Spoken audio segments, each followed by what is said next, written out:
నమస్తే welcome to special report. Bangladesh లో కొంతకాలం క్రితం ఏం జరిగిందో గుర్తుంది కదా. ఒక్కసారిగా అల్లరి మూకలు ప్రభుత్వం మీద తిరుగుబాటు చేశాయి. అప్పటి ప్రధాని షేక్ హసీనా భారత్ సాయంతో తప్పించుకొని ప్రాణాలు దక్కించుకున్నారు. అమెరికా నుంచి దిగుమతి అయిన మహమ్మద్ యూనస్ కు దొడ్డిదారిన ప్రభుత్వ పగ్గాలు అప్పగించారు. ఇక ఇదంతా ఒక్క రోజులో జరిగిపోలేదు. నెలల తరబడి కోట్ల రూపాయలు ఖర్చు పెట్టడంతో జరిగిన మార్పిడి ఇది. అమెరికా నుంచి పనిచేసే యుఎస్ఎయిడ్ వంటి సంస్థలు ఈ మాదిరిగా ఇతర దేశాల్లో ప్రభుత్వాన్ని కూల్చేసేందుకు కోట్ల రూపాయలు ఖర్చు పెడుతూ ఉంటారు. సరిగ్గా ఇటువంటి కుట్రే భారతదేశంలోనూ జరిగిందన్నమాట ఇప్పుడు కలకలం రేపుతోంది. ఎందుకంటే అదే యుఎస్ఎయిడ్ సంస్థల నుంచి కాంగ్రెస్ ప్రధానమంత్రి అభ్యర్థి రాహుల్ గాంధీ కుటుంబానికి వేల కోట్ల రూపాయలు విరాళాల రూపంలో వచ్చి పడింది. ఈ మాదిరిగా వచ్చిన డబ్బులతో భారత్ లో కూడా తిరుగుబాటు చేయించాలని కుట్ర పన్నినట్లు చెప్తున్నారు. అంతిమంగా ప్రభుత్వ పెద్దలను తరిమేసి భారత్ లో దొంగదారిన అధికారం చేజిక్కించుకునేందుకు ప్లాన్ చేశారని అంటున్నారు. ఇక ఇందులో కాంగ్రెస్ పార్టీ విదేశీ వ్యవహారాల చీఫ్ శామ్ పిట్రోడా కీలక పాత్ర పోషించినట్లు తెలుస్తోంది. శామ్ పిట్రోడా మరియు రాహుల్ గాంధీ బంధువులతో కలిసి కొన్ని స్వచ్ఛంద సంస్థలు స్థాపించారు.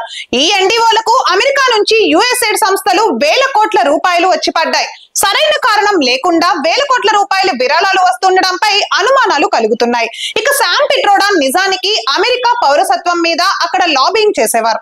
తర్వాత కాంగ్రెస్ ప్రభుత్వ హయాంలో అక్కడ పౌరసత్వం వదిలేసి ఇక్కడ ప్రభుత్వ సలహాదారునిగా పనిచేశారు. అనంతరం కాంగ్రెస్ పార్టీకి ఇండియన్ ఓవర్సీస్ చైర్మన్ గా ఆయన అవతరించారు. ఇక ఈ క్రమంలో నినా ఫెడోరాఫ్ మరియు సారా ఫర్లేతో కలిసి జీకేఐని స్థాపించారు. అమెరికా నుంచి ఇతర ప్రభుత్వాలను కదిలించే ఆపరేషన్స్ లో నిమగ్నమై ఉంటారు.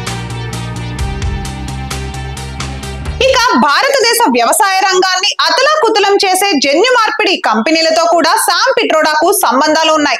భారతదేశంలోని పంటలను మూకుమ్మడిగా నాశనం చేసే భయంకరమైన ప్రణాళికను ఈ జన్యు మార్పిడి కంపెనీలు అమలు చేస్తూ ఉంటాయి.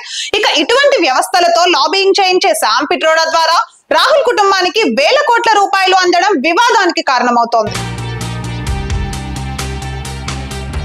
ఒక వాదన ప్రకారం బంగ్లాదేశ్ మాదిరిగా భారత్ లో కూడా అల్లర్లు రేపడమే ఈ సంస్థల లక్ష్యమని తెలుస్తోంది. ఇక్కడ అల్లరి మూకలకు డబ్బులు పెట్టి పోషించి దేశంలో అలజడి రేపే కుట్రలకు ప్రయత్నించారని సమాచారం. ఇక ఇందుకు తగినట్లుగా భారత్ లోని కొన్ని ఫేక్ ఎన్డీఓలకు కూడా అమెరికా నుంచి డబ్బులు వచ్చి పడ్డాయని కూడా అంటున్నారు. ఈ మొత్తం వ్యవహారాలను BJP MP Nishikant Dubey parliament లో ప్రస్తావించారు. ఈ మేరకు ఆయన విరాళాలతో ట్వీట్లు కూడా చేశారు. అమెరికా సంస్థల నుండి వచ్చిన వేల కోట్ల రూపాయల విరాళాలకు లెక్కలు చెప్పాలి అని ఆయన డిమాండ్ చేశారు. పార్లమెంట్ లో ఎంతటి దుమారం రేగినప్పటికీ ఎప్పటిలాగే కాంగ్రెస్ వర్గాలు మాట దాటేస్తున్నాయి. చూసారుగా, ఇది ఇవాళ స్పెషల్ రిపోర్ట్. మళ్ళీ రేపటి ఎపిసోడ్ లో కలుద్దాం. అప్పటి వరకు సబ్స్క్రైబ్ చేసుకోండి మన రిధమ్ తెలుగు ఛానల్.